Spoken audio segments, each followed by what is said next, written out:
right, and welcome to the Courtenay Turner podcast. I'm your host, Courtenay, and I'm super passionate about moving and thinking. On this show, we are going to dive into all things health, fitness, personal development, lifestyle, and political, sociocultural. I've always been fascinated by people, and I love learning from the experiences and stories of others. This has been a treat for me, and I hope this is enjoyable and useful for you. As always, if you have any questions, comments, or any way that I can make this a better experience for you, please don't hesitate to reach out. Hello, welcome to the Courtenay Turner podcast. I am back today with Barak Lurie, who has so graciously agreed to come back in return. He is a lawyer, an author of 2 incredible books. You should definitely check them out. And he is also a radio show host and a fellow podcaster. And I also want to apologize. Bear with me today. I had a really tragic, but turned out to be way better than it could have been, incident yesterday. Someone tried to snatch my phone, literally did snatch my phone out of my hands. I tried to catch him. I was on the street, really close to my home. I tried to, run after him. I realized pretty quickly that was not going to happen. So I started screaming, and a Good Samaritan hopped on their bike, chased him down, and got my phone back for me. So, thank you for the good people who looked out for me. And the liquor store even caught the whole thing on film. I did call the cops, so we'll see. But I am fine, but my voice is not as great as it could be. I'm very impressed, Courtenay, that you were able to resist and fight back. I mean, in your defense, you're so big and so burly and so powerful that I understand, And now in the age of transgenderism and such like that, a woman can beat up a man just as easily as a woman can beat a woman. Couldn't quite catch him, but yeah, that's right. Exactly. Well, you're just as fast, just as strong, just as anyway. I identify that way, so.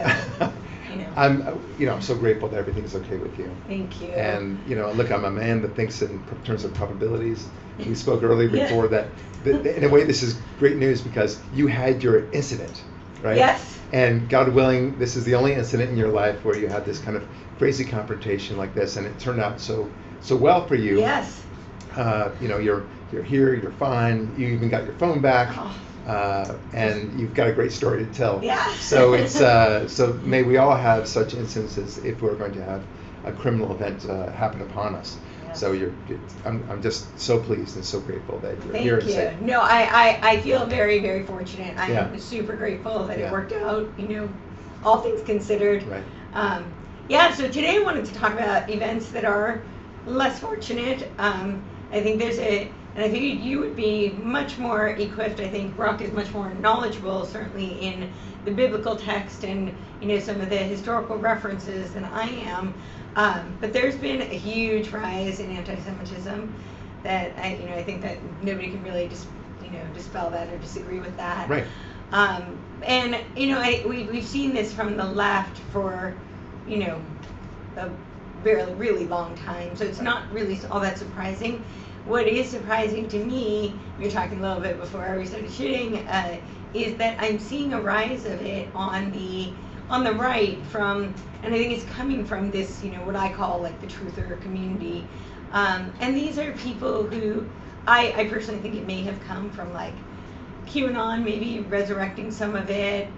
Maybe it's just some people who are digging, but they're falling prey to what I think is deception by design. Well, let me kind of caveat that a little bit because there's no doubt that there is a rise in anti-Semitism. Mm-hmm. I think it is 99.9% coming from the left, one way or the other. Real serious anti-Semitism. Yes. I don't really see it from the right, and in the same way that if I were to tell you that there's a rise among Christians who don't believe in Jesus Christ as their Savior, you'd say, well, wait a minute, that means that they're not Christians, right? Right. And you'd be correct, right? Yeah. And I think that's what's happening with these people. Anti-Semitism is so antithetical to conservatism, and for that matter, Christianity, that in the same way that slavery was antithetical to the notion of freedom and our own Constitution. And Martin Luther King correctly pointed to the Constitution to say, that dog don't hunt here. it's wrong, and our own Constitution says so. And he was right. So likewise, anti-Semitism is wrong within Christianity. It's rejected within Christianity. Those who curse the Jews will be cursed. Those who bless the Jews will be blessed. And did I say curse? Yeah. Those who curse the Jews. Okay. So and that is a mantra that Christians have adopted very very aggressively and very strongly and very rightly, because they know that what happens to the Jews, ultimately will happen to them. I often say the Christians are the new Jews as well. So it's so self-contradicting when a conservative, especially a Christian conservative, espouses anti-Semitism. I'm not saying it's zero. Right. Nothing is zero in life, right? But it is so marginal that it's not likely to be a reality, and I think not even a growing concern. Having said that, the left will do what it can to strawman this argument and say that, look, there's anti-Semitism from the right. I remember shortly after that terrible attack on the synagogue in Pennsylvania, I forget the name of it, the Tree of Life Synagogue, where some crazy man went in there, and he was not a pro-Trumper, he was not a Christian, and all, right. But no worry, everyone still claimed that it was anti-Semitism coming from the Trump administration, and it was all because of his rhetoric. Right. So it was so loose, it was so irresponsible to make those connections. It wasn't whatsoever connected with the anything that Trump had done or anything that the right had done. But it didn't stop them from doing so and making it seem like a big headline. Right. That's the issue for me. So I wouldn't say I totally reject it, but I bristle. I raise at least one eyebrow. Sure. And sometimes two eyebrows. I personally, and I absolutely agree with everything you said, except that I personally have experienced so many people sending me all of these things, and a lot of them are on the right. And I think it's people who are, so, we were saying, there are people who are going to believe things that are way out of left field. Always. There's always going to be those people. My concern is I see a growing rise in people, because people have been lied to incessantly. The media has been, incessantly lying for so long, and people are becoming more aware of these lies. And so there are people who are really digging, and these are good, decent, a lot of them are Christian, there are conservative, patriots, who are digging to find truth and weed through the lies, but they don't all have the discernment required to do so. And my hope is that we can kind of go through some of the things that are myths and deception that intended for, I always say that the occultists and the elites, they're triple D's, which you came up with the quadruple D. Quadruple D, yeah. But I believe it's, distortion, deception, and division, and you added destruction so brilliantly. I think that's absolutely true. And so I think that there are these things that are being woven in to, the way controlled opposition works is you have a hook-gripping lie that, seems really compelling, and it's sprinkled with lots of truth. So it's like, oh yeah, well, all these other things are true, so this must be true. Right. I like that way you put it. Sprinkled with all sorts of truths. That's a very good point. So therefore, it must be. It's like it's a little bit like sprinkling something with gold, a necklace with gold, and then claiming it's a gold necklace. Right. Right. When it's just it's at best whatever covered in gold. Alloy, so. It's an interesting thing. I think that is a factor, but it'll always be so. Sure. I mean, anti-Semitism has never gone to zero. Anti-Semitism is itself an interesting thing. When people talk about, you hear this phrase all the time now, root causes, right? Kamala Harris is going to Guatemala to find the root cause of this immigration. How about this? It's because we're a fantastic country. Other countries are S-hole countries, and people want to leave the S-hole countries. Do you really need to do that? Why is somebody yelling at you? Because they're angry. I mean, can it be that? So it's the same sort of thing with root causes, like the root causes for a good economy, the root causes for inflation, the root causes for unemployment. It's not that hard. Yeah. So what is the root cause of anti-Semitism? The root cause of it, and today's anti-Semitism especially, it's not some sort of historical narrative that the Jews killed Jesus, or it's not that at all. It's not even envy. Some people say it's envy. I think it's partly that. Maybe 10% it explains it. Because if it were only envy, then it would be applicable to all sorts of other groups that also succeed financially and have success in life. For example, the Korean community here in Los Angeles is very successful. Yeah. Right? But you don't hear a tremendous amount of anti-Koreanism going on, right? You might hear anti-Asianism, but not the same way as what you think of anti-Semitism. Likewise, the Persian community does very well in Los Angeles. It's not the envy, not the same thing. Right. So it doesn't fully explain anti-Semitism. To me, anti-Semitism is much simpler in some ways, but people don't capture it. What I'm about to say, it will so capture it, you'll say, damn, that's good. That's exactly right. Here's what it is. I'm waiting.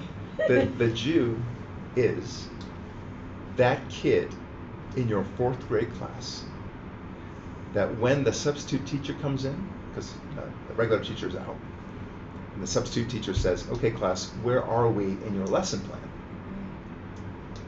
And the Jew is that kid in the class who says, teacher, we were on fractions, chapter 6, such and such. And everyone else says, oh, teacher lets us play on Wednesdays. It's totally free fall, right? I was that kid. Right, okay. I'm guilty, yeah. Guilty, right? And what do you think the other kids do with that kid? They say, hated me. You suck, Johnny. You're like, what's the matter with you, Johnny? We could have had an easy day. And he's, no, it's the right thing to do. So that's what the Jew is. The Jew is constantly holding the rest of the world to account. And it has to be done. So there's a reason why Jews are the chosen people, not in the sense that they're better, not that they're designed to lead, but it is that we're chosen to make sure that the 10 Commandments are spread throughout the world. That's our main mission. And we've been chosen to do so. Again, it doesn't make us better, but in fact, if anything, it's a burden. It's easier not to have to deal with that, right? In many ways, it was a cute joke along the lines that when the year 2000 rolled around, they said it's time to revisit who should be the chosen people. It's a little bit like you no longer want to be the president of the HOA. It's not fun. Okay. So John, David, you be the president this time. You have all the glory of being this president. It's not fun. With great power comes great responsibility. Yes, exactly. Responsibility is not the most fun part of power. So I think that's the root cause of it, because it is easier to have an environment of chaos. It is easier to not be accountable, especially when think of it like somehow there are no more adults in the world, right? And it was only kids who are at most 10 years old, and they go around. What are they going to do? They're going to go to Disneyland. They're going to go to all these fun places, and they're going to and they're going to eat all the candy.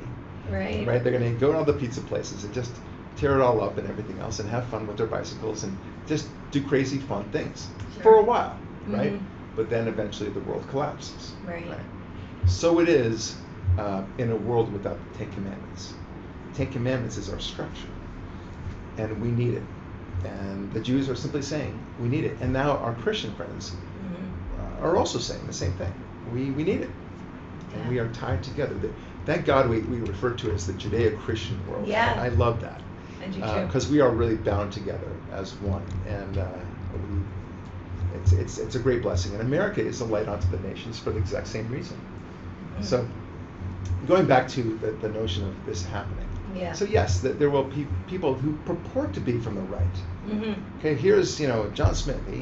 He's a conservative, and he's saying these crazy things about Jews. Okay, look, I don't believe everything I hear on the internet. I certainly don't believe anything all the things. I know. Thomas Jefferson told me not to believe it, so I was good. Okay. He's a credible source. Yes. So anyway, the point is that there's a lot of lies on the internet, on Twitter, and there's fake accounts and everything else. You can only adopt it so much. Are there some people on the right? Yeah, okay.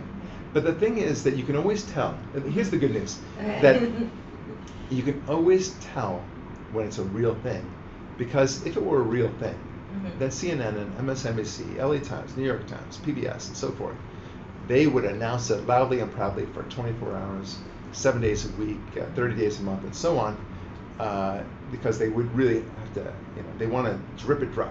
Yeah. So if there were truly a voice of some conservative who beats up a Jew, let's say, they would play it all day long. But they don't, because they don't have that story. Right. They would. They desperately want that story. Of course. To them, it's the ultimate man bites dog story. Right. They want that out there, and they will constantly go. But no, it doesn't happen that way. Instead, what happens is most of the attacks, tragically, upon Jews, and there are far too many attacks upon Jews, come from, sadly, the black community, from the Muslim community. BLM was praising, the anti-Semitism rise. Great example. Yeah. Exactly right. So they unfortunately, the attacks are really not coming from the Christians. Definitely not coming from the Christians, and I don't think they're coming from the true from the right. Christians. Not from true Christians. So remember the story that you heard. What's the guy? The actor. He's so irrelevant now, right? The guy that in Chicago who claimed he was beaten up by two Trump guys, white guys. It was such a cartoon that you knew that it couldn't possibly be true, right? The cartoon's description. So they have to fabricate these things in order to get legs on any story. So Smalls, Jeremy Smalls. Yeah, Jeremy Smalls. Yeah, he was he kind of created this fantastic story. Right. But it still got legs, and it still suggested, well, even though that story is not true, it still speaks of a much larger problem. No, it's not happening. Right. So, but in the meantime, they forget all these other stories. You and I see these stories about horrific anti-Semitic attacks in New York and Los Angeles, but because the perpetrator is not white, right, and not Christian and not conservative, it gets buried. Yeah. They don't want that story to come out there. So it is a real challenge. The notion that there's somehow massive amounts of racism, that blacks are being targeted, it's just a false story. Yep. So we know that because whenever there is an attack upon a black by a cop, for example, it's front and center. Of course. And even the Derek Chauvin case with George Floyd, that case turned out to be a question of excessive police force, not a story of racism at all. So, and had George Floyd been exactly the same height, exactly the same age, exactly the same background, but a white man, and everything else is exactly the same, with the same, putting the knee on the neck and everything else for the same amount of time, it would never be a story. No. And not once did they raise the issue of racism in that. So anyway, everything has to be put in perspective. Yeah. There will always be an example of this or that person doing X, but you can only be so impressed. Yeah. I'm not impressed. Yeah. So look, I'm sure there's a 5'8" guy out there who played for the NBA. Okay, and did a decent job. Muncie Bogues. He was 5'3". Right? Okay, so hero. There you go. But you would not say that this is a common situation, right? And I can go They on. need with to be it. more inclusive, though. They need to include me, as a short female Jewish woman. I think so. I really can't play basketball at all, and I'll never shoot a basket. But for the sake of inclusivity, I think they need to include me. Right. Yeah. Not only should they include you, but when you shoot and you miss, it should still count. Well, of course. It goes without saying. I'm glad we're on the same page. Obviously. Here. Yeah. So, but that's the way you expect it. But again, so I'm applying these same laws of probabilities and generalities that you have to apply. Yeah. And then they'll tell you, well, you can't generalize, Barak. You just can't do that. Well, yes, you can. Yeah. And you only have wisdom in generalities, and they certainly employ it all the time. They say that what happened with Derek Chauvin and George Floyd, well, that's emblematic of they generalize about that all the time. Right. They generalize that masculinity is per se toxic, that all men are naturally toxic, right? So every man is a potential rapist, right? Every white person is a racist. You get the idea. I get the idea. And it was a toxic man who hopped on his bike and hunted down the guy yesterday for me. Good point. Retrieved my phone and my wallet. Yeah. And he was also a really quote unquote toxic man who got in his car, and tried to block the guy. Right. Yeah. Good. And the toxic male cops who came to my rescue. So wait a minute, you're for toxicity then? I am. Yeah, I want more of that kind of toxicity yeah, exactly, that protects me, a small female who could never have held a candle to him, And you know what? We males bigger. love that. We look for that day.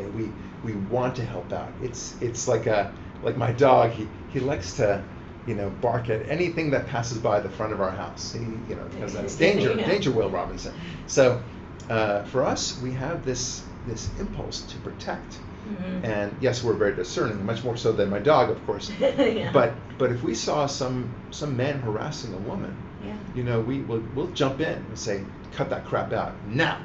Yeah. Right? And we like that. We want that. And we don't even care whether the woman in particular is beautiful, or we're not trying to sleep with her or anything else. Right. We just feel an obligation.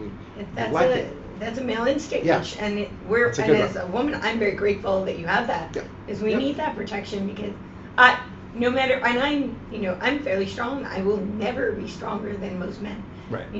Most of them are bigger than me. They're faster than me. They're stronger than me. And so if they want to hurt me, that's the unfortunate reality, and I'm aware of that. So I'm grateful when there is a man who can come and protect me. That's why I recommend that you, if you can, if it's licensed, that you have a concealed carry permit. That is the equalizer. The great equalizer. And Absolutely. I do not understand how any woman can be against guns, and they're so advocates of gun control. It is truly the equalizer. Yeah. And it's good for any man, a would-be rapist, a would-be assaulter, a would-be whatever, to worry, to wonder, maybe this woman has a gun in her purse. Just, I'll think twice. But if he's confident that she doesn't, okay. Right. I have a friend who always says an armed society is a polite society. Yes. I think it's very, very apropos. I do like that. Yes, it's true. My producer, Ari David, he made a very good point. When people talk about the Wild West, they think about all this renegade stuff, and people are just shooting each other willy-nilly. That's not true. In fact, it was very tame. It was wild in the sense that there were new frontiers, and there was a lot of animal life and exploration. Sure, that was wild. But in terms of how they handled each other, it's actually very, very civilized. The way we would think of civilized. And because of that, the perpetrators of violence and theft, they have well-recognized names, right? Jesse James and Doc Holliday and Billy the Kid and so forth. These, if there were so many thousands of them, they wouldn't have these names. Of course. In the same way that as we have today, the alleged victims of police brutality, like George Floyd and Michael Roberts, is that right? Yeah, Michael Roberts, the guy. No, Michael Brown. Brown, okay. In Ferguson and so forth. They have names that are very well recognized. Sure. And Freddie Gray and so on. If they were so prevalent, we wouldn't have the capacity to memorize all these names, right? Exactly. So same sort of thing. So that's where I'm getting to with the whole notion of the rise of anti-Semitism from the right, at the very least. From the left, yeah, you betcha, it's coming. Yeah. Oh. And I think part of the reason for that is this horrible envy. We've been training our society to envy, not in a good way, right? To the politics of envy. So you just heard me say about how people resent, the resentment factor, right? Right. They feel like people who have succeeded have taken it away from people who have not succeeded, regardless of their work ethic, right? It has nothing to do with their energies and their efforts and their decision, talents, their aptitude, decision not to take drugs, for example. Their choices. Yeah. Other than that, it's all a matter of luck and whether you're white or not, right? So, and privilege. So that they're just feeding into this mantra of envy, envy, envy, and that you've been a victim, and so then we're surprised. We're surprised that there's a rise of anti-Semitism. This is exactly what we're concerned about. Yeah, so I'd like to address this with some of the, what I believe are deceptive myths that have been interspersed, which are, this notion of, I hear constantly about the Jew power, that, these elites are all Jews, supposed Jews, and they're, there's this rising fear that they're going to try and take over the world. So maybe you could do a little explaining on, this, it's a very old truth. How we're not that way. How we're not that way, and how they're, this myth of the confusion between the elders of Zion and how that somehow correlates to what Zionism is. It's so absurd. It's so perfect. And I keep hearing about the Zionistic media, and I'm like... Right. In a way, it's insulting, and not that you're doing this, of course, but when people ask you to kind of say, well, it's not that way, it's a little bit like asking me, convince me that you don't want to rape me, to a man, right? Yeah. Over and over again, because I'm not doing that. Right. Okay, so just convince me that you don't want to steal from me. Convince me that you don't want to murder me. It's insulting. I mean, if you were to say to a black person, response, and I've been sent this so many times. It's really infuriating. And it's infuriating. If you were to ask a black person to say, convince me that you don't want to, engage in violence and loot this store and stuff like that, and they would be rightfully insulted. Just because some bad apples do some things, you can't paint the whole black community that way. They'd be right. But yet somehow about Jews, it's what about the Rothschild conspiracy? Yep. So, look, I make fun of these people who believe in the Rothschild conspiracy. The Rothschilds, Soros. Yeah. Now, Soros is just an evil man, regardless of his I think that's ties to Judaism. View, or it should be. He's, what's the expression? A little knowledge is a dangerous thing, right? Yes. Okay, so he is this much Jewish. I know. Okay, he has a tiny bit of it, but because he has an official title of being Jewish. I mean, he was in Hungary, I believe, at the time of the Holocaust, and he was adopted by a Christian family, and he went through just a bunch of psychological, bizarre stuff. I wouldn't even say torment, but he identified with his captors and with the Nazis, and I that's my opinion. That he ends up doing Stockholm syndrome type thing. Yeah, perhaps that's what it was. But he ended up becoming the ultimate in the self-hating Jew. Yeah. No Jew that I know who's deeply entrenched in Torah is a self-hating Jew. The self-hating Jew, and there are plenty of them, sadly, are the people that have no idea what Judaism is. And they've kind of bought hook, line, and sinker what this or that anti-Semite has said, and they want to say, well, I'm not like those, like the bad Jews. Right. And of course there are bad Christians, there are bad blacks, there are bad Koreans, there are bad everyone. But somehow when it comes to Judaism, that's reflective of all of them, right? So it's bizarre. So let me get to the conspiracy theories. I'll tell you a funny story first. So I dated this one woman, lovely woman. Her mom, however, was really into the Rothschild conspiracy. Okay. It animated her life. She identified with it. It was important to her. Yeah. So, and she couldn't wait until to expose this and to bring out the Rothschild conspiracy, because those Jews, they probably. And from what I hear, they weren't even Jews. They were like Khazarian or Sabbateans, and they chose. Not even. Yeah. Okay. Yeah. So, but whatever it was, let's just say the Rothschilds. Yeah. So, it's more telling about the issue of conspiracies. Sure. But you're right. The name sounds like a Jewish name, but not quite. Right. These people were not.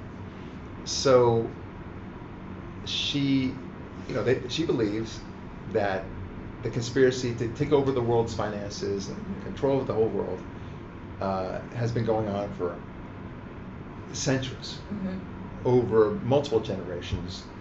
Thousands, if not hundreds of thousands of people are in on the conspiracy. And that's and people who have raised the point, they quickly get disappeared. Okay. One day, she presents me with a screenplay of some guy that wants to make an exciting movie out of this. Okay. Because and to basically advance the cause of exposing the Rothschild conspiracy, and this will be very exciting. And now my brother is a movie director. Okay. So she presents it to me. Yeah. This woman. And says, please just read this. I know that he probably gets a lot, but if you think that it's really good, perhaps you'll give it to your brother and he'll see what to do about it. Sure. So I said, sure, I'll read it, because I was trying to be polite. It's the mother of my then girlfriend. And so I read it, and it was pretty action-packed. The person knew how to write a screenplay. That was clear. Okay. All right. And it was a story, and the story, as the conspiracy goes, it spans over generations, and each time somebody tried to bring it up, he was knocked off, disappeared in this or that creative way, drowning and burning and things. Very interesting. It was a page turner. Okay. I'll give him that. So finally, I came back after reading the whole thing, and I said, I got to tell you. I call her Jane.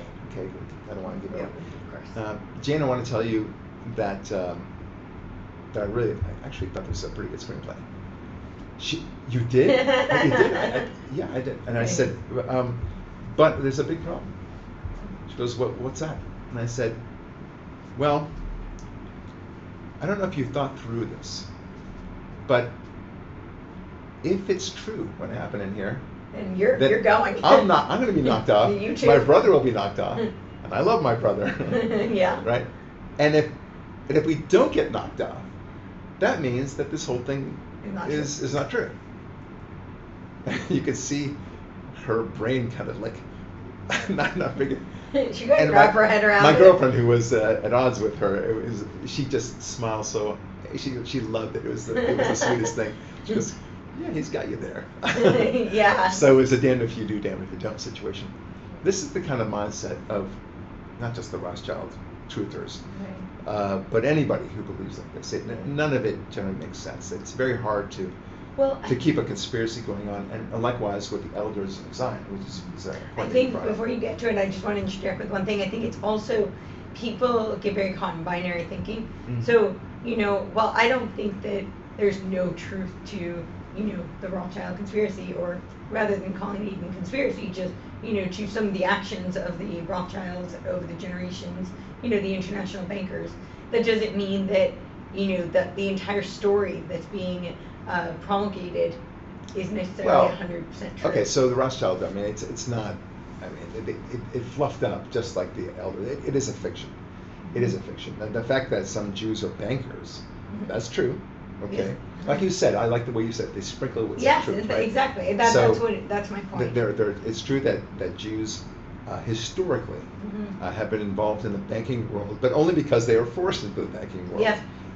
Back in the old days, the money lending business was considered a very dirty and low-life business, in the same way that today, we might say being a garbage man is, not something you aspire to. How about that? But the Jews, having that as their only profession, made it into a very elegant and meaningful profession. Sure. And now many Christians, are very proud to say, I'm a financial analyst. I work for Morgenstern, whatever it might be, and they make a lot of money too. Absolutely. And so that's fine. But that's the way of these things. Now the protocols of the elders of Zion. Yeah. For which there's absolutely not one bit of truth at all. There's not any association. So I guess that was my point, to distinguish, is that, there may be sprinkles of truth in some of the other stories. This, I think, is just a complete myth. It's a fabrication. It was a straw man or thing that we're seeing. Look, the left is constantly spitting out the equivalent of protocols of the elders of Zion when it comes to Israel, when it comes to America, when it comes to conservatives, generally speaking. They're doing the equivalent of that day after day, with this tweet, that tweet. Did you QAnon, for example? Yeah. It's just a bizarre, and they're trying to paint all conservatives as if somehow we're latching onto QAnon. I don't even know what QAnon is. I don't know a single conservative friend of mine who says, listen, there's some truth to this QAnon business, and I really like what they have to say. Said nobody I know, nobody, and I'm pretty well known in the conservative circles. Sure. I know a lot of conservatives. I don't know a single person that adopts this. Anyway, putting that aside, protocols of the elders of Zion. It's important to know because this was only in its it's libel. Yeah. The notion was that some Russians had created, anti-Semites of course, created this book and purported it to be a booklet within the Jewish community about how they plan to take over the world, right? And this is the how-to manual, Right. and it was just a big damn libel, right? Mm-hmm. But it was spread out, and that has become, translated in many different languages. It's a bestseller, don't you know? But it really appeals to a lot of people who want to believe this crap. Sure. And want to feel as if their lives are suppressed and they're victims, and it's because of those damn Jews, and in many cases because of the damn Christians as well, and white Sure. privilege. And white privilege is in many ways very similar to the anti-Semite notion. Yes, So, I see that as well. yeah. A lot of parallels. Parallels is a Yeah. good word for it. So we have to fight it. As I think about it now, we have to fight it really hard because Yes. it really does not do justice to anybody. It encourages a sense of victimhood.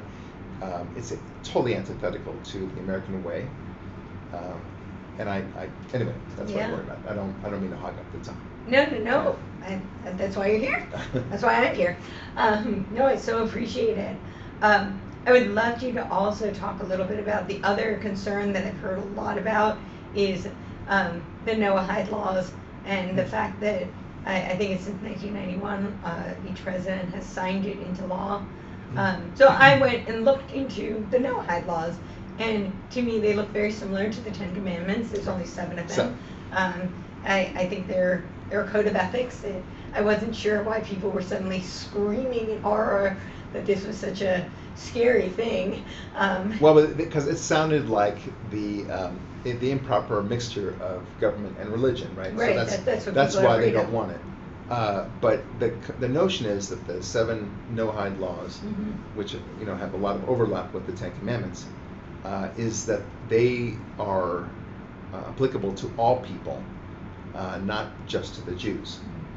The expectations are that the Jews live by the Ten Commandments, which is an even higher standard, but at the very least that the rest of the world needs to live by the Noahide laws. This is what God wants of everyone. But thankfully that people want to aspire to the higher laws of the Ten Commandments, regardless. To the point that when your listeners Noahide laws, what's that? And then we're explaining to them now, but it's again, there's a lot of overlap. There's one that's a little bit odd. It seems to be out there, but it's basically you should not eat from a live animal, right? So in other words, you don't cut off his leg and then eat that and then keep it preserved for later use so that doesn't rot, right? But that has been interpreted to mean don't be cruel to animals also, which as a vegan I like that. But nevertheless, the point is that some of the laws are very legit. The one that I've heard a lot of people concerned about is, thou shalt only worship one God. No idolatry is the first one. Right. And so people have claimed that there are guillotines coming after Christians because, they believe in Jesus. And so therefore. Oh. Yeah, I know. To me, it seemed like a bit of a stretch. But no, I think any Christian will tell you that they don't see Jesus as an idol, and I don't see it as. I didn't think they did either. No, they very much, Christianity is very much a monotheistic religion, just like Judaism is.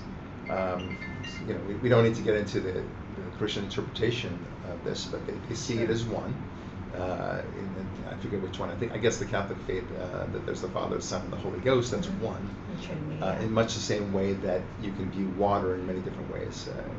Steam as water, of course, and ice. Sure. It's still water. Yeah. So they see this part and parcel as one. But again, not to get into that. They can worry all they want about it. I think a lot of people just don't they don't want to follow the Noahide laws any more than they want to follow the Ten Commandments. This is where Hitler comes in. Yeah. Okay. So people don't realize this about Hitler. I'm deeply steeped into the mindset of Hitler, more so than his actions. We're all familiar with what he did. Right. And his military efforts, and then of course the Holocaust. Sure. All of which were evil, terrible, and so on. But the mindset of what Hitler was is People forget that people think that he just hated the Jews, which is true, he did, but not. They were simply a foil for his ultimate goal. His goal was to destroy the Ten Commandments. He felt by killing the Jews, the people of the Ten Commandments, that the Ten Commandments would disappear as well. That was his true effort. Really? Yeah. I didn't know that. Yeah, and he was coming after the Christians next. Well, so sure. And he was already killing Christians. Few people were spared. Yeah. Yeah, very few people. Anybody who was truly devout and truly devout to the Ten Commandments, he wasn't about to have it. And why did he want to destroy the Ten Commandments? Because there would be no accountability. He gets to become the Übermensch, right? That's the Superman Nietzschean, from Nietzsche. We are beyond good and evil. There is no such thing as good and evil now. There's only power. He hated Christianity. People don't know that. He called it a feeble religion. I'm quoting that. In his discussions and his writings, it's all over the place. I mean, it's in my book, Atheism Kills, by the way. So, a big chapter about Hitler. Just had utter contempt for Christianity. He didn't respect him. He knew that there was a history to it, of course. He knew it well. People didn't realize he was actually quite informed historically. But he wanted to destroy Christianity. He thought it was true. He had no respect for it. Zero. He felt it was feeble. But what he did like is Islam. He had profound respect for Islam. In fact, he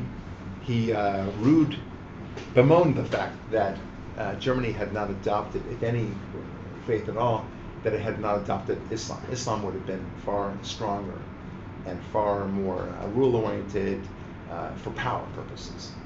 Islam understood what was necessary. Interesting. Yeah. So it's interesting to see why Hitler was actually very tied with the sultans and the heads of a lot of the Arab states, because he felt kind of a kinship with them. Mm-hmm. Not that he wanted to be Muslim himself, but he certainly was no Christian. Right, sure. No Christian at all. Now it's interesting. His actions show that. His actions. So he wanted to get rid of the Ten Commandments. That's what we need to remember. It wasn't just the Jews. Right. The Jews were just the easy targets, right? They were without guns. They were relatively small in the population. They served as a scapegoat for the rest of the Germans to hate them, and therefore they would go along with Hitler's mission. And to the extent that they didn't want to actually kill them, they didn't care so much about the Jews anyway, and they would take over their apartments. I mean, I don't need to tell the whole story to you. Unfortunately, I do know it. Yeah. Right. So that's the way it is. And so you talked before about sprinkling the truth. And I'm going to be using this all the time now. Maybe my next podcast will be called mere sprinkles of the truth, something like that, right? Some people like rainbow-colored sprinkles. This is sprinkles of truth. Yeah. I like sprinkles. Yeah. Anyway, there was. I'm always in the debate of atheism versus God. Sure. And of course, I come on the side of God, and I'm very much an advocate for it. A lot of these forums in Facebook and otherwise, there's an atheism versus theism debate. Sure. And I've lost a lot of interest in them because the debates are so elementary, and they're so like, how can there be a God when there's evil? Okay, so that's such a, as if somehow, they think they're asking the question for the first time. It's been answered thousands of times, millions of times. So, of course, there's reasons for that. How can there be free will, without God? This is basic stuff. One of them, I remember, showed a picture of Hitler coming out of a church. And he says, and he was an atheist, and he said, "This is all you need to know about Christianity." Okay. And therefore Hitler, right? Right. The fact that the man comes out of a church means what? I mean, there's a sprinkle of truth, right? He came out of a church. Right, so of course he's a Christian. Therefore he's a Christian. Therefore he's doing all his Holocaust in the name of Christianity, right? What a libel. I mean, it's quite remarkable. People seize upon these small little things because it's easy. Yes.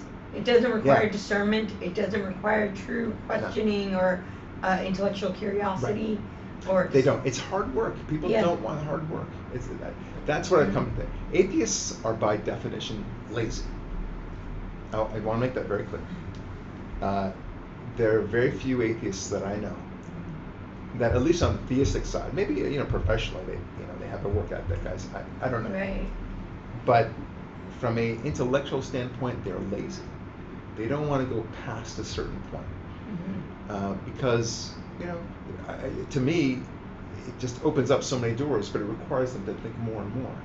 What happens when you're an atheist? Let's say you've lived a life consistent as an atheist, where you just have sex all over the place, you kind of lie, you kind of cheat, maybe not to the level of something criminal, but you've gossiped a lot, you've done a lot of these things, and you've never gotten married, you never had kids, you've kind of been a sultry person, let's put it this way, and you've even made some decent amount of money as a result of all that.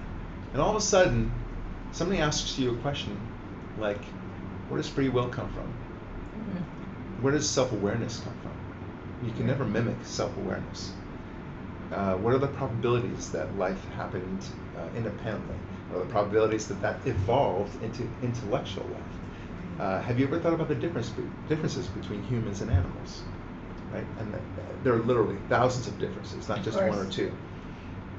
And if they actually explore those just beyond scratching it a little bit, they would come to the conclusion, not necessarily that there's a God in the Bible, but that there is a creator. They would have to come to that conclusion. Just scientifically, they would have to come to it. And then once they do that, they would ultimately say, well, if there's a creator, why did he create us? And they, in turn, would then have to deduce that God wants us to be moral people. And then they would realize, you know what, this Bible thing, it's probably got it right. These Ten Commandments, they actually make sense in all respects. Because what if we didn't allow adultery? What if we did allow adultery? What if adultery was not a bad thing at all? What if stealing was not a bad thing at all? I mean, and so on and so on. They would realize this society would collapse. Absolutely. We would not be where we are, but for the Ten Commandments. So my point is that we need these Ten Commandments for one thing, and that the atheist is lazy because they don't want to do this. I'll prove my point. Okay. I had literally 4 friends who went through something tragic in their lives, awfully tragic. One was the death of a sibling. Another was some sort of cancer situation. It was horrific.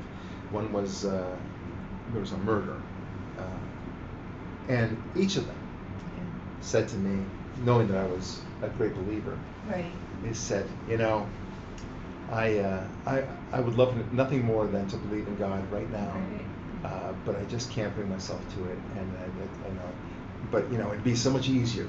Right. Which I always say, excuse me, being a believer is easier? Are you kidding? It's much easier being atheist, so that's another story. So I said to them, because it would give you comfort, so they think. And I said, so what's stopping you? I mean, you know that I'm a believer, right, and you want to believe. Right. So why don't you ask me some questions, like, how is it that you came to God? Right. They don't want to bother with that. And it just shows that they would rather not open that door. They're very afraid to open the door because they might realize that they are ultimately going to have to account. They'd rather numb their brains. They accuse us of numbing our brains. Right. They're the ones numbing their brains. They do not want to see how clear as day that there is a creator. A creator. I'm not even saying the God of the Old or the New Testament. Right, right. They don't even see that there was a creator. They have to acknowledge that. I did see there was a science article that proved that all humans were descendants of one man and one woman. Yeah. And I posted it on Facebook and watched. I was like ready to make popcorn. It was really kind of epic. That is funny. Yeah, to see that the conversation really back and forth because, I'm not. How do you reconcile that? It's very hard to reconcile. Yeah. It is Fascinating very to likely to be watch, true. yeah. It should be the case. Look, God is. If you believe in the creator, a notion of a creator, then everything is possible, right? I mean, I do believe that the Red Sea was opened up. I do believe that God created with His own hand, so to speak, not an actual physical hand. Right. You get a metaphorical Yes. hand. He created the heavens and the earth. I do believe that it was within the logarithmic scale of 6 days. Well, in Hebrew, by the way, days means yom, which does not mean the same thing as a day. It's not a 24-hour period. Right. It's an era. So when you talk about the first day, it's actually first era, second era, so, or phase if you want. Right. So different phases could be different lengths of time, right? Sure. But I digress. The point is that I believe these things, and if there is a God who created us, then why wouldn't God also create miracles from time to time? Why wouldn't He intercede once in a while? Right. And very carefully so. I think He loves free will. He wants to see us be free.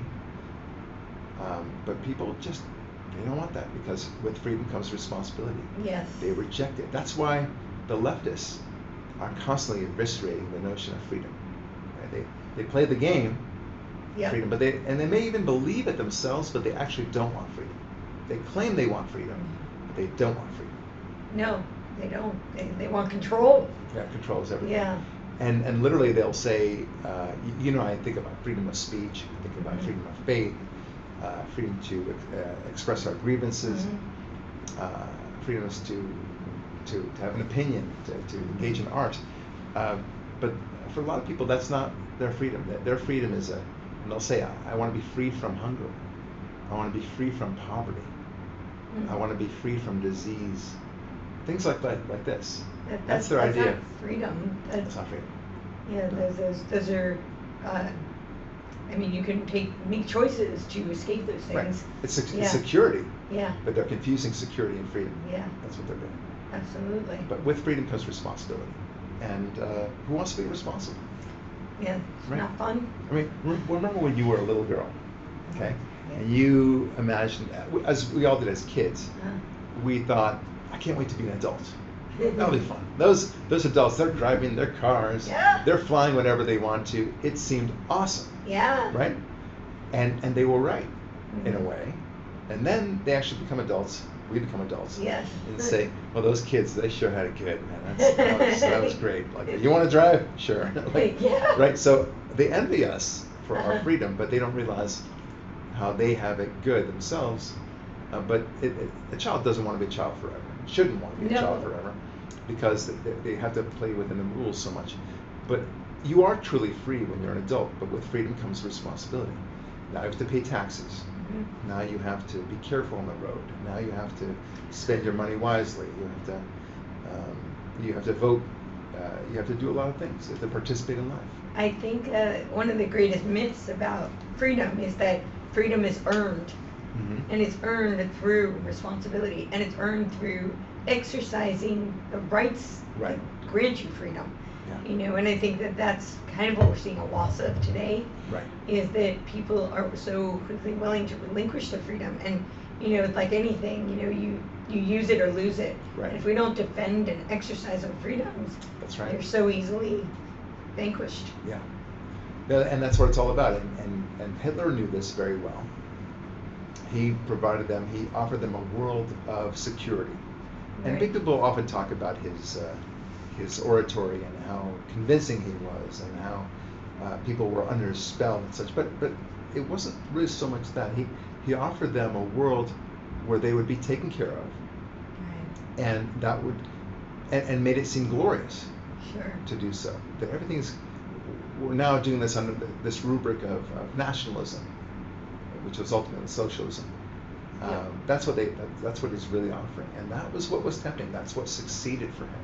Right. Yeah.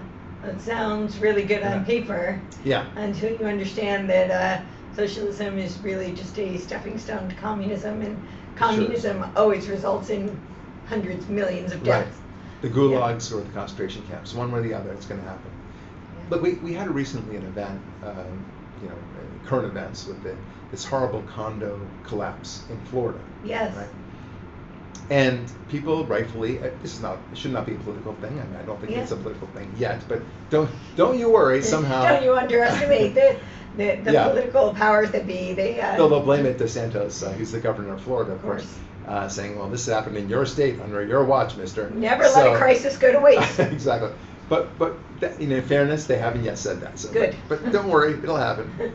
But the point is, people are rightfully saying, look, we have to, people were not checking into the building's infrastructure, its foundation, its stability, right? Its maintenance. Right. Those things that normally go with any building. Right. And because they didn't take care of that, they didn't look into the infrastructure, the stability, or the maintenance, or the foundation, the building collapsed. Right. People say ignorance is bliss, but ignorance has grave consequences as well. So why do I bring up this condo out of the blue, seemingly? Because isn't that condo a metaphor for what's happening to our civilization at large? Yes. Right. We are not maintaining the Ten Commandments or the very basic pillars of our civilization. Yeah. We're not looking at the infrastructure. I'm not talking about the infrastructure bill as Biden would present it. I'm talking about infrastructure as to what is our infrastructure? It's the church, and it's the schools, and it's the family. Family. Right? Yep. Those are the things that make it work. They're not looking into the stability of that at all either. So these are the things, the foundational things, that they are just deciding, let's ignore that. And then they'll be ever so surprised when civilization collapses, just like this condo did. Right. And it'll be a hell of a lot more than 150 people who are missing. Unfortunately, right? yes. So we need to see these connections. Now, why is it so different? Why don't we see that now? Mm-hmm. Because when a condo collapses, it's immediate, right? Yes. But you don't always see the little cracks that are happening along the way. Exactly right. There are usually signs. If you had been doing the due diligence, they would have seen little cracks and chips, and they would know that it needed reinforcement. Right. If you could do a time-lapse photography that's super fast, right, and you would show America between, let's say, 1880 and 1960, you would see everything's going really, really fast, and the growth. And then if you saw 1965 and on, really fast photography, you would see a lot of people asking for all sorts of this right, that right, and EPA this, and civil rights that, and affirmative action here, and evisceration of prosecution laws and everything else. You would quickly see, okay, well that's, and then very quickly, because it's still time-lapse photography, civilization collapses. Yep. Then you say, okay, now I see the causation here. But because it's so slow in real time, relatively speaking, the incrementalization, you're which not the left seeing are masters of. Right. They are really good at that. Yeah. So that's what I'm worried about, but I know that it's happening. Right. You and I know that it's happening. Absolutely. Like a slow-moving train, heading toward the end of a cliff. Yeah. And it's moving very slowly, and the passengers are still clinking their champagne, but ever so slowly. And you want to yell at them and say, yes, it's right there, but you're moving too fast. They can't see. You're just you're like a mosquito, the sound of a mosquito, because you're moving so fast that you see it, they don't see it. Yeah. And there's a great Star Trek episode exactly like that. Yeah. But that's my point. And I feel like we need to announce this loud and proud about this. Civilization means something. America means something. The Judeo-Christian mindset, the values that we have, they mean something. We will not be anything unless we embrace the Judeo-Christian mindset, unless we shore up and maintain the values and the principles. And those are the values and principles in which this nation was predicated. Yeah. I use the beekeeper analogy. They say that when all the bees goes, like the world, like humanity's done. Right. And I look at this country, America, we're like the beekeepers. When we go, the world follows, and so it's incumbent upon us to protect the free will of humanity. Oh, that's a great idea. That's a great point. An analogy I often make is, to the movie "It's a Wonderful Life." Mm-hmm. I'm sure you've seen it, right? Yeah. So the Jimmy Stewart character, I think it's George something. Anyway, he feels like his life has no meaning, and Clarence the angel basically shows him, look at what happened because of your existence and how life is better for so many people, and you just don't seem to appreciate it. Right. What if we were to do that with America? That America hates itself so much and says, I should just kill myself, so to speak, right? Just like George did. And then Clarence is coming saying, wait a minute, America, look at all the good you've done for civilization. Have you thought about that? What do you mean? What do you mean, Clarence? I wish I could do it better, Jimmy Stewart. And Clarence shows us, because of you, this country went Democrat. This country went Democrat. Freedom, freedom, freedom, liberty spread everywhere in the world. Because of you, there are far more medicines. Because of you, that there's a rule of law throughout the seas, for example. Yeah. Because of you, we have the airplane, the car, the computer, the internet. Because of you, you have rock and roll music, jazz, and art, and the proliferation of all that. Right. Because of you, there's a sense of morality. There's a beacon of light that people can go to. You are about something. Right. But Americans just want to take that away. They hate themselves. We talked before about self-hating Jews. Yeah. There are so many self-hating Americans. Yes. And by and large, a lot more I of those. see a strong parallel between the two, Yeah. actually, in terms of just the self-hating, because they've absorbed the really the lies that have been spewed about, or even again the sprinkles of truths about some of the mistakes this country has made, right? Or some of the mistakes Jews may have made, maybe not even inadvertently, like you were talking about the banking, right? It wasn't because they were evil bankers. There may have been some evil bankers, but many of the Jews did it because that was the profession they had that was offered to them. No choice. It was their survival. Right. And then they get blamed for being in that business. Yeah. Right. And it was literally their means of survival, and fortunately many of them had the ability to do it. And I think that, instead of this is so tragic that they're of course America's not perfect. The history is not perfect. People are fallible. We've made mistakes. But why is it that they need to harp on? If you only focus on the mistakes that were made, you never have a chance to learn from those mistakes and to honor the good that was done and to recreate the good that was done. Right. But it's also a preposterous presumption in the first place that the notion that America has made mistakes in the past and it's unforgivable somehow, as if every other country is just perfect. Absolutely. So, but this is the same sort of thing I say to the atheists, because they know better. They should know better. It's too obvious. Why should we have to say, for example, that well, in comparison to other countries, we're fantastic? Why should we? Isn't that obvious? Right? What other country is less racist than America? Right. What other country offers more freedom than America? Right. Really? Are we serious? What other country has a better history than America? And what other country, didn't have slavery in a major way?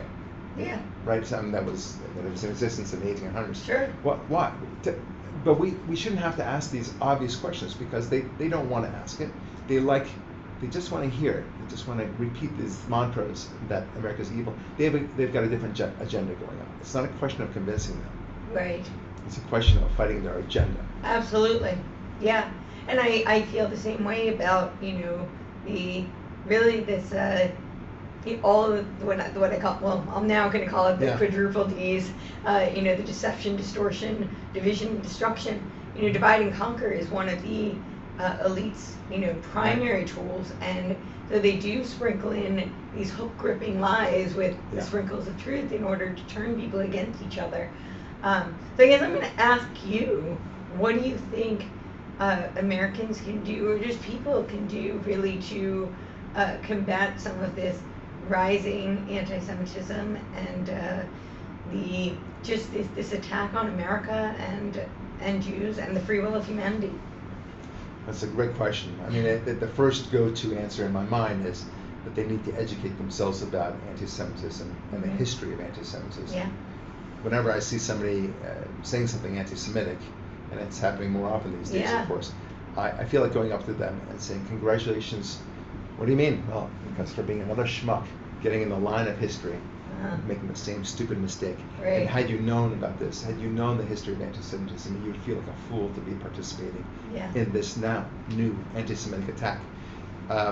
Because it's not new, it's a resurrection of the same old trope. They don't realize how it's a reflection on them, not about the Jews. It's the same old trope, and how you're participating in a very evil enterprise.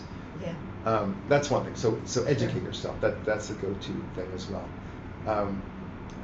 But unfortunately, people don't want to educate themselves. It's asking a lot. Here's a book. Go inform yourself. See I this movie. actually told somebody who sent me a bunch of this stuff. I said, and they claimed they were searching for truth, and that I was dishonoring their quest for truth somehow. And dishonoring. I know it's ludicrous, but I said, I certainly don't want to dishonor your quest for truth. I respect any kind of quest for truth.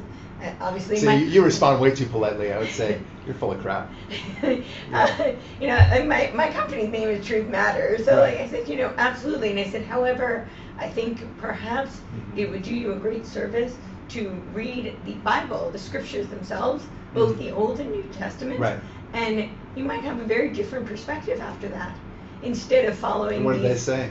Of course, they didn't even respond to that. Dismiss it because they know better than the Bible. It always goes without saying. Yeah, they figured it all out. All those somebody on YouTube or Telegram told them otherwise. So just incredible. Yeah, it's incredible. Well, yeah. So that's what I would do.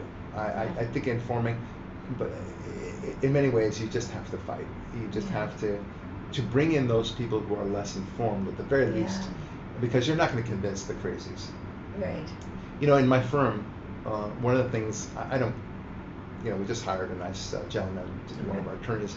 We have staff, we have everything else, but we don't.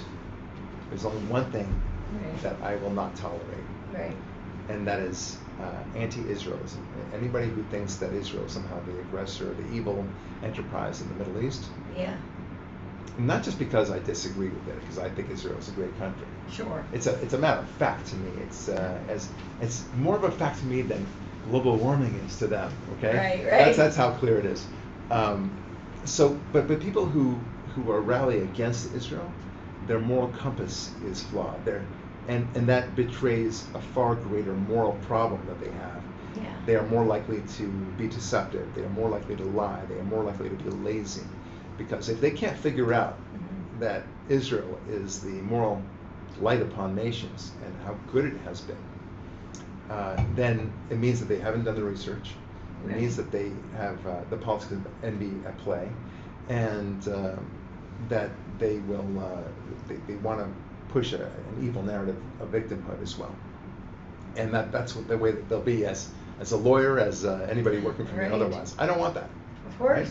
So it's like a test in a sense, right? I mean, people have these hypothetical scenarios. It's a litmus test for them. It's a litmus test. Well, tell me where you stand on Israel. Boom, thank you, have a nice day. And I would say that not just because I'm Jewish myself. Sure.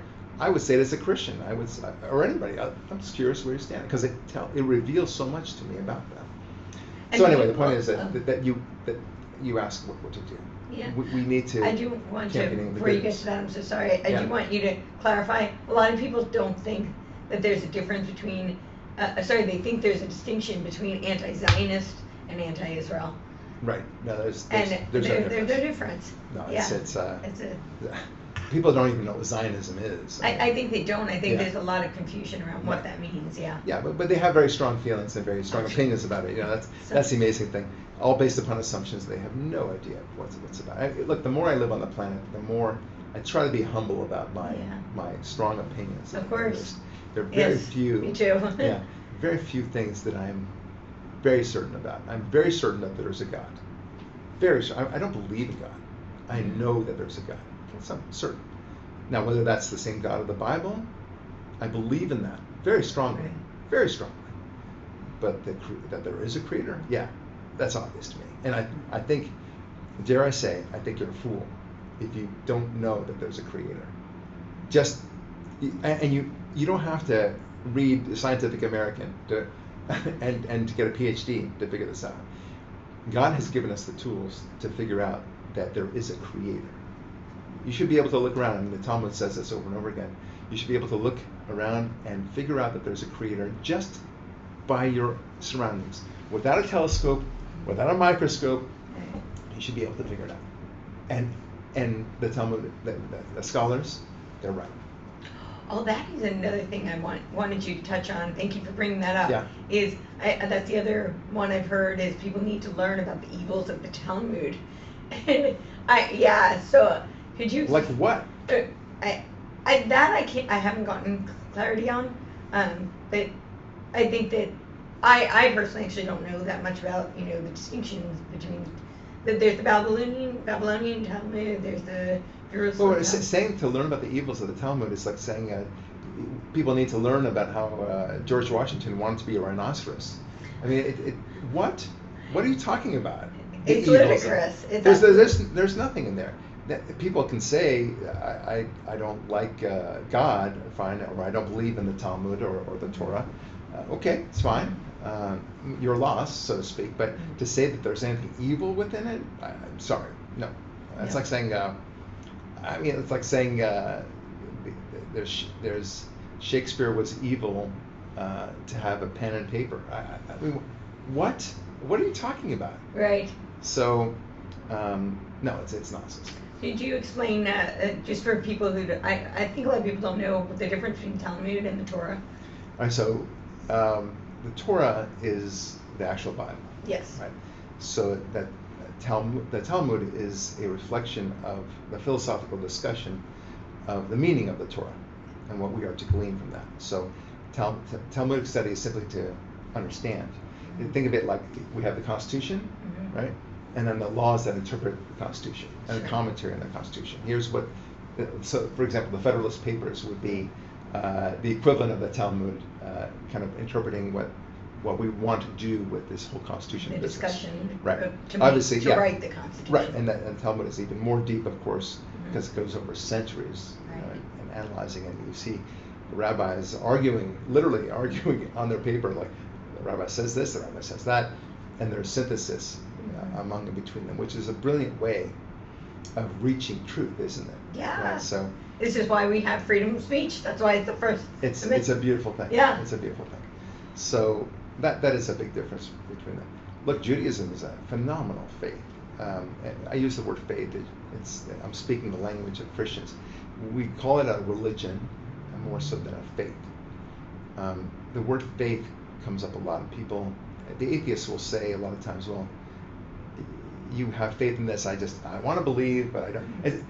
To the atheist, they think that you're jumping some bridge.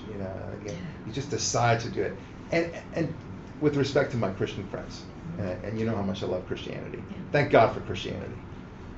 But with respect to them, when they seek to bring an atheist on board to God, they most often say, if you just open up your heart, accept Jesus or God, you will see how your life will transform.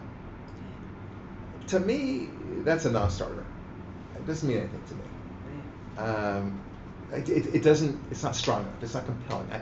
For this brain, you've got to get in through logic and science. Right. Have to. I'm sorry, that's the way it is.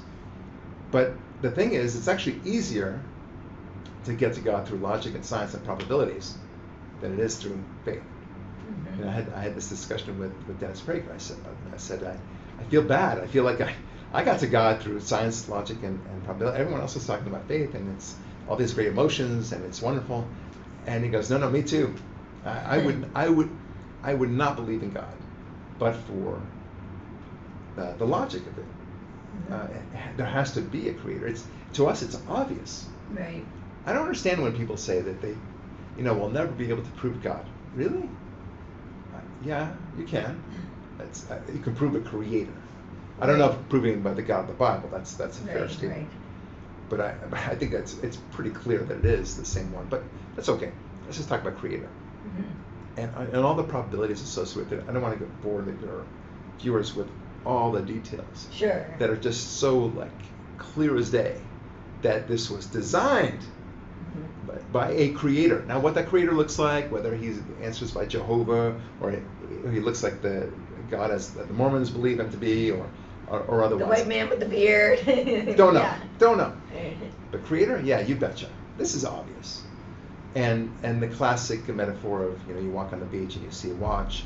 You don't presume that it was just made there. You presume that somebody left it there by mistake, and in turn that a company made the watch itself with parts coming in, distributed, and everything else. Okay, and as we learn more in science, the more we should come to realize that God created this. Right. Not less, more. So I feel when people say, well, I've not seen any proof of God, like, well, maybe you haven't opened your eyes. That's what I say. It's too obvious to me. I feel a little bit sad for these people because either they're just deciding not to believe in God because they don't want the accountability that comes with it, that inevitably comes with it, or they're just willingly blinding themselves because they just don't want to participate in responsibility. They rather would just live their lives as this way. It's too much of it. In the same way that you might not want to. Are we good? Yeah, I have no idea where that came from. Oh. Okay. I want to make sure we don't take too long. Yeah, because, no, I think This the came camera's up. up. So yeah. what I'll say is simply that they don't want to believe it, but they really need to understand that nothing means anything without God. So, I mean, the famous expression is, Dostoevsky said, without God, anything is possible, right? And likewise, with God, anything is possible. Right. And one, of course, is in the negative, and one is in the positive. Sure. You can do great things because God is there, and with God, truly anything is possible. He wants to make gravity go upward for a day, he'll do it, right? But sadly, without God, anything is possible in the sense of the evil that man can engage in. And you have to see that. If you don't see it, it's your loss. I think more people are definitely seeing the evil that is possible. Yeah. And so we need to do our best to shine light and Right. to combat that. I actually loved, Prager said this, I think, when you spoke as well, and I thought it was just so brilliant. He said that, the common misconception is that evil is dark. Yes. And he said it's not that it's dark, it's that it's so bright that you can't look directly at it. And so that's why it's master of deception. It has to make good look evil. Yes, And that's to true. avert the That's attention. true. And That's I very think true. we are seeing so much of that, more and more. But I think I'm really hoping there's more people who are becoming aware of that. So I guess, you were saying that we definitely, can encourage people to educate themselves. And what are some other things we can do? Yeah. But that's the problem, is that it does require work. And the best thing that people like you and I can do on a daily basis with strangers is say, what are we going to do? Pass out Torahs to everyone? Right. Like, check this out, it's awesome. No, but what you can do is be an ambassador for God. What do I mean by that? What I mean that is you say, how are you to people on the street? You say, how's it going? How's your day going? And then let them know, one way or the other, that you are a person of God. And what I do as I lead people, I say, thanks a lot for your, God bless. Now, in LA, about only 1 out of 20 times, somebody will say, oh, thank you, God bless you too. Right. And they're connecting, right? But that's okay. Yeah. The 19 out of 20 times that they don't respond back means that it's not part of their lives, fine. Maybe they're an atheist too. Right. But it doesn't matter, because when you say it, you've just had a nice interaction with this person, Right. have a good day and all that stuff. You've left them with the notion that this person is a God person. And you know what? That's not a bad connection to make. It's also, I've heard people say like they were offended by somebody saying, God bless or bless you. And I'm like, how could you, even if you don't believe, how Right. could you be offended that they're wishing you well, that I they're... know. Or Merry Christmas, same thing. Right?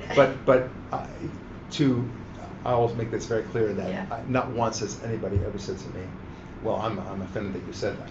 not once. And I say God bless as a matter of routine. Good. now. That I'm encouraged to hear that. I strongly recommend people to say, if you believe in God, say God bless at the end of the. Just say, you're leaving the elevator. How are you? And everyone having a good day, and that's good. People like to connect, Yeah. and then say, all right, well, God bless everyone. Have a good one. God bless, and leave. Right. They're going to look at each other. I hate that man for blessing me. That's just so offensive. So these little things make a big difference, and people make associations. I heard somebody saying regarding a speech once that they don't really focus so much on the speech as they do the feelings Of course. that the speech is made. So if that's the case, then let's do that when we interact with people.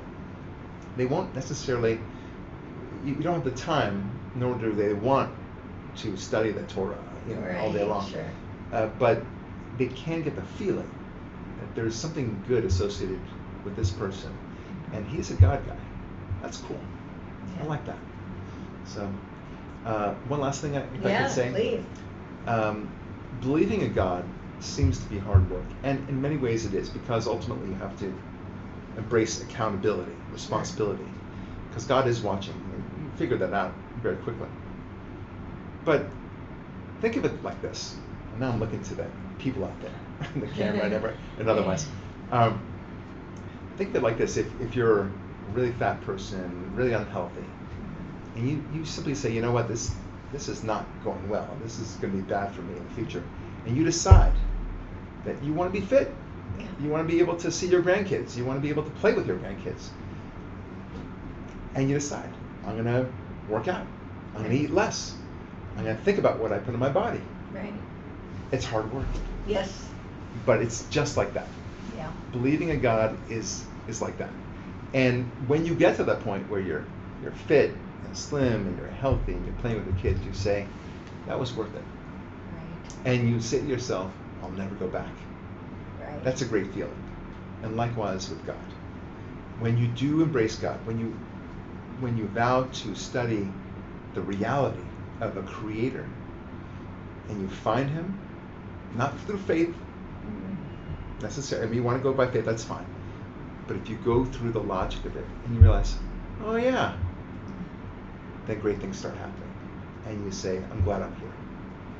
Those are my personal last words. No, that was beautiful. Absolutely beautiful. Well, thank you so much. This was such a treat. Thank you for having me. Yeah. I enjoyed it. Let people know where they can find you. I'll post all your links. Yes. Oh, I appreciate that. Well, okay, so I've got a couple of things. One is the Barak Lurie Show on YouTube. I have a YouTube channel, the Barak Lurie Show, where we focus on atheism and how dangerous atheism is. My book, Atheism Kills, is still a bestseller. It's doing very well. It's been out since 2017. You can find that on Amazon, or you can order it on Barnes & Noble and so forth. Likewise, my book, Rise of the Sex Machines, which is very related to the notion of godlessness and how godlessness is destroying relationships. And so relevant in this rising of transhuman agendas. Yes, Yeah. exactly right. So it's a big issue. And then, and finally, for my law practice, I guess, lurie-law.com. But I'm so proud of the work that we do, that you do as well, and I am so grateful to be on this very important podcast. Thank you so much.